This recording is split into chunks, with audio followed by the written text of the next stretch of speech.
तो आज अपने लोगों को क्या पढ़ना है? आज अपने लोगों को अध्ययन करना है कि अपने लोगों के शरीर में कुछ जैव रासायनिक क्रियाएं होती हैं। एक बात तो हम लोग ये जान लें कि इस दुनिया को कितने भागों में हम लोग बांट सकते हैं। संसार को जीवित और अजीवित पदार्थों के रूप में दो भागों में बांट सकते हैं। किसमें? एक सजीव और एक निर्जीव। इस संसार में दो ही तो चीजें हैं, दो ही प्रकार की तो वस्तुएं हो सकती है, एक सजीव और एक निर्जीव। जिनमें जीवन है वो सजीव और जिनमें जीवन नहीं है वो निर्जीव। जिनमें जीवन है सजीव, जिनमें जीवन नहीं है निर्जीव। ये कैसे जानोगे कि किसमें जीवन है किसमें जीवन नहीं है? तो जीवन के लक्षण क्या है? जीवन के लक्षण है, सबसे पहले तो जितने जीवधारी हैं वो सब क्या करते हैं? पोषण करते हैं, मतलब भोजन करते हैं। क्या आपने किसी निर्जीव पदार्थ को भोजन करते हुए देखा है? बिल्कुल नहीं। तो भोजन लेना कैसी प्रक्रिया का उदाहरण है? सजीव के जैव प्रक्रिया का उदाहरण है। उसके बाद श्वसन, जितने भी जीवित प्राणी हैं वो सांस लेते हैं कि नहीं लेते हैं? और निर्जीव सांस नहीं लेते। हम लोग या जितने जीवधारी भोजन करते हैं, जो भोजन हम नहीं पचा पाते उसको शरीर के बाहर कर देते हैं। अब न पचे हुए भोजन को शरीर के बाहर कर देना क्या कहलाता है? उत्सर्जन। क्या कहलाता है? उत्सर्जन। अब उत्सर्जन कैसी क्रिया है? जीवित लोगों की कि निर्जीव लोगों की? निर्जीव सजीव की। और देखिए उत्सर्जन हो गया परिसंचरण।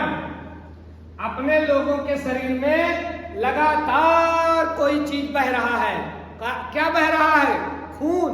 कहीं भी कट जाता है खून बहने लगता है, इसका मतलब शरीर में लगातार खून बह रहा है। ये क्या है?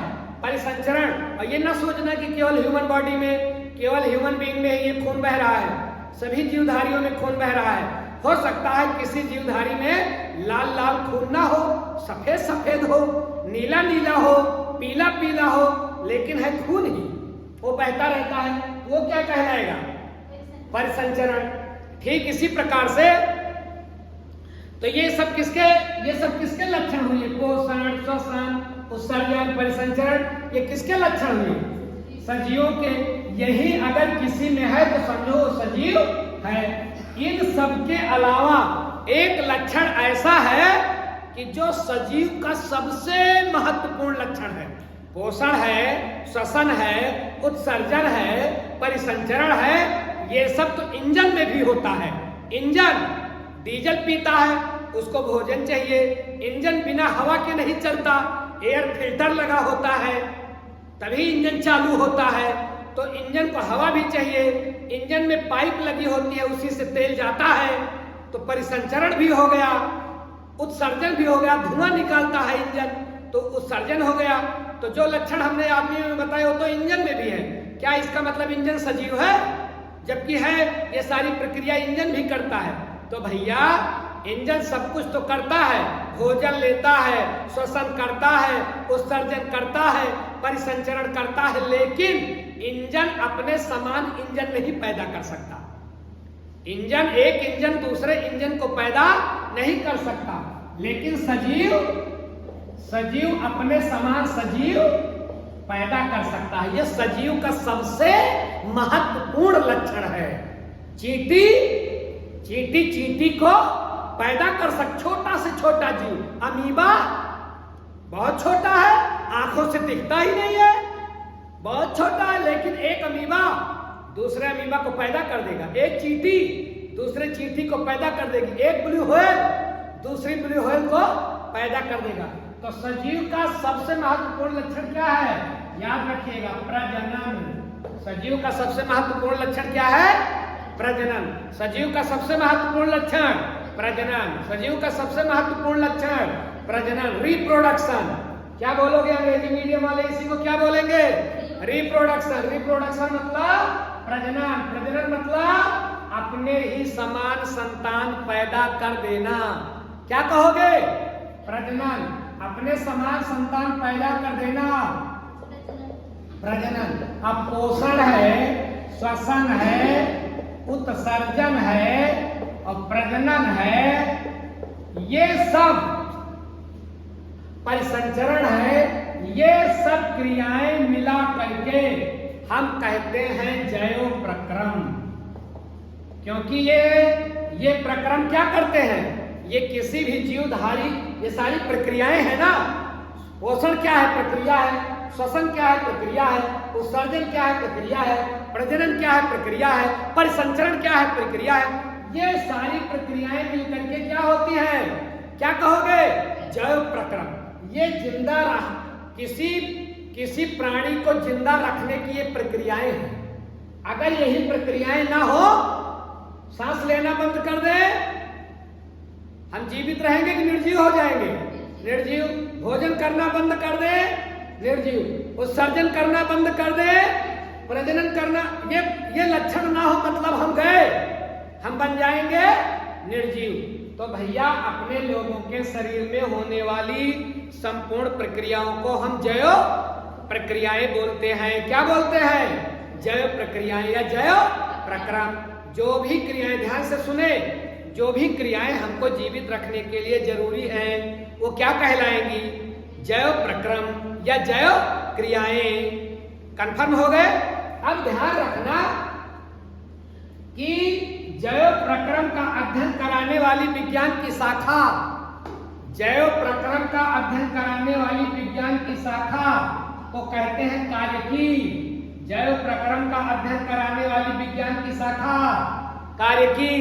जैव प्रक्रम का अध्ययन कराने वाली विज्ञान की शाखा, विज्ञान की वो शाखा जो इन सबका अध्ययन कराए, जैव प्रक्रियाओं का अध्ययन कराए।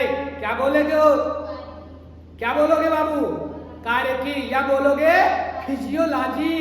अंग्रेजी मीडियम वाले इसी को क्या बोलेंगे, फिजियोलॉजी, या जीव क्रिया विज्ञान भी बोलोगे, शरीर क्रिया विज्ञान भी कह सकते हो इसको।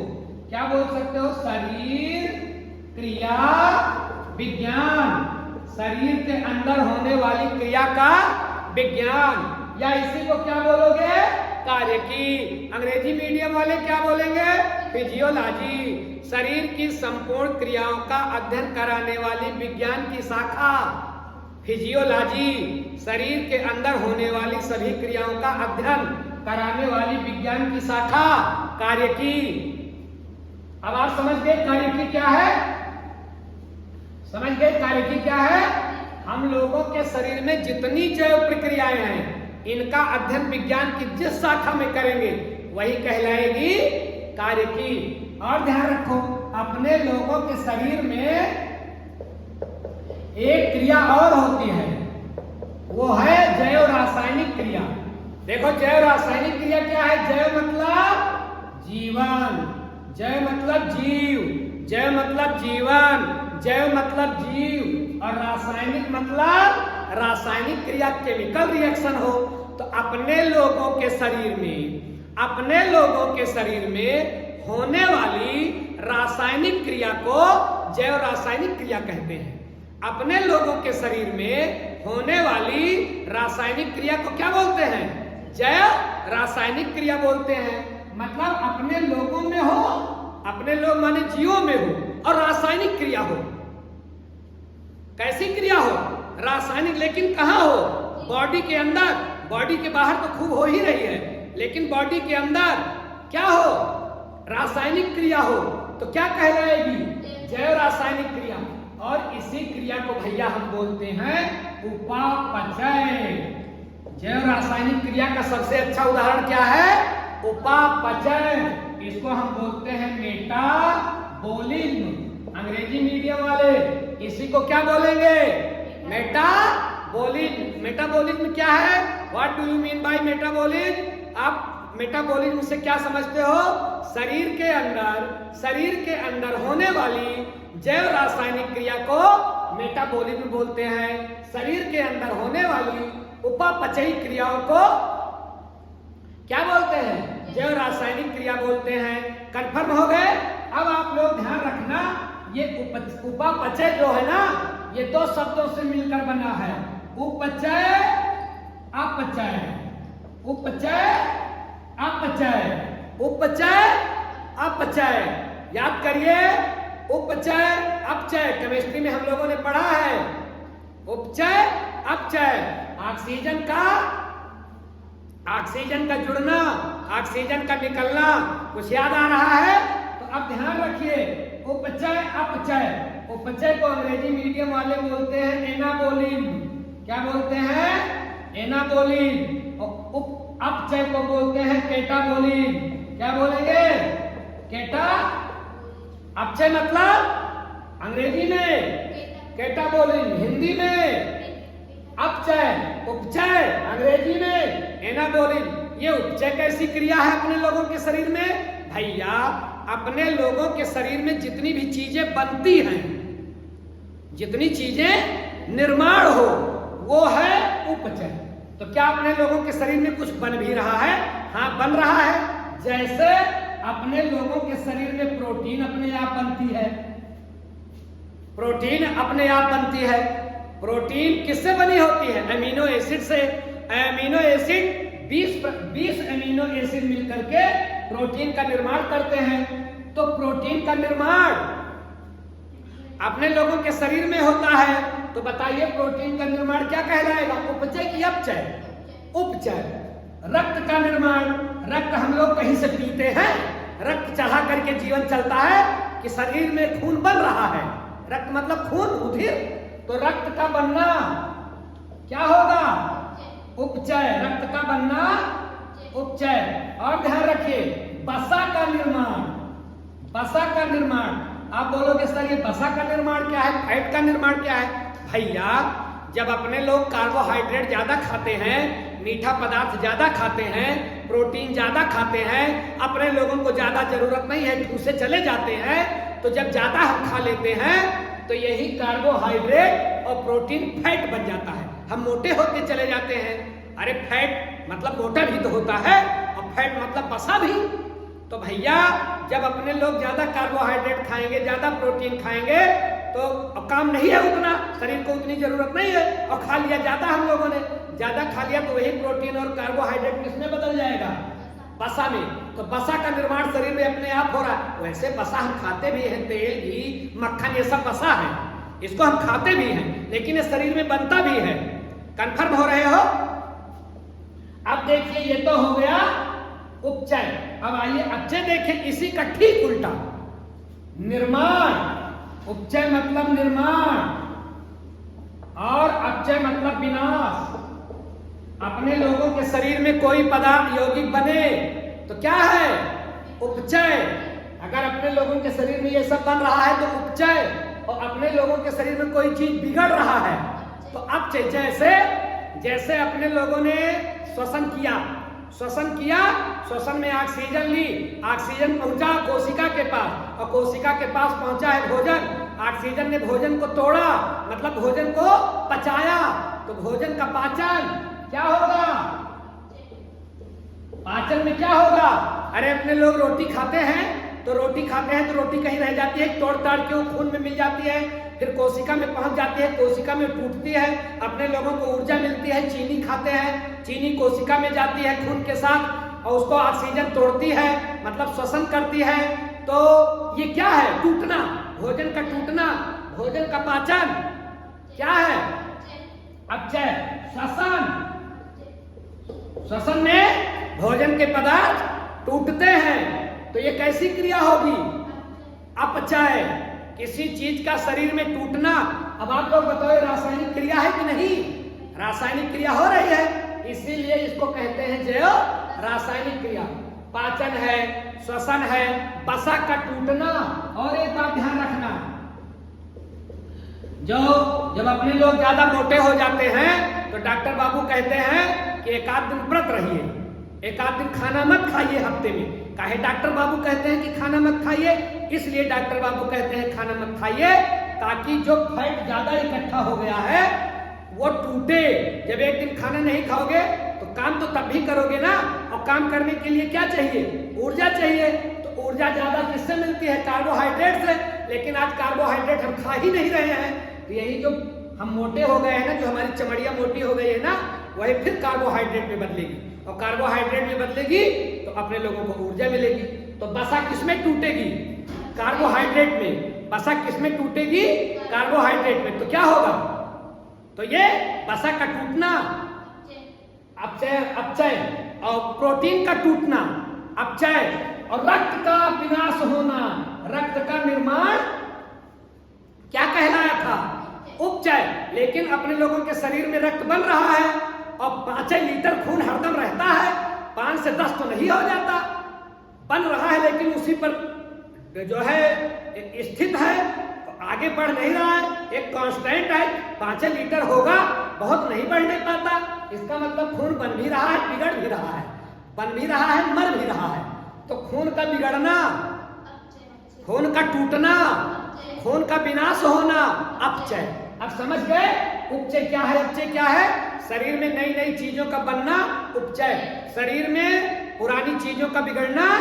अपने लोगों के शरीर में, ध्यान रखेंगे, अपने लोगों के शरीर में प्रति सेकंड लाखों कोशिकाएं बन रही हैं और लाखों कोशिकाएं नष्ट हो रही हैं। तो लाखों कोशिकाओं का बनना उपचय और लाखों कोशिकाओं का नष्ट होना अपने लोगों को दिखता नहीं है, लेकिन ये प्रक्रिया अपने आप हो रही है। गजब की मशीनरी है भगवान की शरीर में। बन रहा है, बिगड़ रहा है, बन रहा है, बिगड़ रहा है, बन रहा है तो उपचय, बिगड़ रहा है अपचय, बन रहा है उपचय, बिगड़ रहा है। कंफर्म हो गए? और दोनों मिला करके क्या हो गया? उपापचय। उपचय और अपचय मिलकर के उपापचय, उपचय अपचय मिलकर के उपापचय। आप बोलोगे सर अगर उपापचय बिगड़ जाए, अगर अपने लोगों के शरीर में उपापचय क्रिया बिगड़ जाए, ध्यान रखिए, उपापचय अगर ये बिगड़ जाए, ठीक से ना हो, बनने और बिगड़ने की प्रक्रिया ठीक से ना हो, कौनो झंझट होए, हाँ झंझट होए, खाना खाया कुछ देर के बाद का अरे ओ हमरे गैस बन गया है, हमरे एसिडिटी हो गया है, जान लिया कहाँ बिगड़ेगा? उपापचय। अगर उपापचय की क्रिया ठीक ढंग से हुई होती तो आपको, मतलब भोजन का पाचन अगर ठीक से हुआ होता तो आपको एसिडिटी ना होती, आपको गैस ना बनती। तो एसिडिटी कैसी बीमारी है? उपापचयी गड़बड़ी की बीमारी है। आपको शुगर हो गया, शुगर मतलब मधुमेह, जिसे हम बोलते हैं डायबिटीज। अब डायबिटीज क्या है? चाहिए ये था कि जितनी हम चीनी खाएं हमारा शरीर उसको ठीक से रखे रहे, जरूरत पड़ने पर दे, लेकिन हमारा शरीर ठीक से रख नहीं पाता, चीनी ज्यादा हो जाती है तो उसको खून में फेंकने लगता है। जब चीनी खून में जाने लगती है तो क्या बीमारी हो जाती है? शुगर। कौन सी बीमारी? आजकल हर घर में ये बीमारी हो गई है शुगर की। अगर आदमी बचा होगा तो घर नहीं बचा होगा। तो शुगर की बीमारी किसके कारण हो जाती है? उपापचयी। चाहिए था कि शुगर को मेंटेन करके रखे, लेकिन उपापचय गड़बड़ हो गया, मेटाबॉलिज्म गड़बड़ हो गया, शुगर की बीमारी हो गई। आपने खाना खाया ठूस ठूस करके और 2 घंटे बाद लगी होने उल्टी। उल्टी नहीं होनी थी, भोजन तो ठीक ठीक पच जाना था, लेकिन उल्टी होना कैसी बीमारी है? उपापचयी। आप खाते खाते मोटे हो गए, अंधेर नगरी के चेले की तरह, तो कौन सी बीमारी हो गई? चाहिए था उतने खाना पचाता और सब मेंटेन रखता कि ना हम मोटे हो न पतले हो, लेकिन हम मोटे हो गए। मोटे हो गए, कहाँ गड़बड़ी आ गई? उपापचयी गड़बड़ी है मोटा होना। कंफर्म हो रहे हो? नहीं हो रहे हो? उपापचयी गड़बड़ी है मोटा होना। आप बहुत खाना वाना सब खाते हो, बढ़िया टेस्टी पौष्टिक, लेकिन थकान लगती है। कुछ लोग देखो मोटे तगड़े रहते हैं, लेकिन 2 ही कदम चलते हैं, हाय हाय आराम करके बैठ जाते हैं, थकान लगती है। खाना वाना तो यार तुम पूरा खाए, थक क्यों गए? थक इसलिए गए क्योंकि आपका उपापचय ठीक से नहीं हो रहा है। मतलब आपके शरीर में जैव रासायनिक प्रक्रियाएं ठीक से नहीं हो रही है। अगर जैव रासायनिक प्रक्रिया ठीक से हो तो आदमी एकदम हेल्दी बना रहेगा, स्वस्थ बना रहेगा। तो उपापचय क्या है? उपापचय क्या है? उपचय और अपचय क्रिया का योग। एनाबोलिक प्लस कैटाबोलिक बराबर क्या? मेटाबोलिक।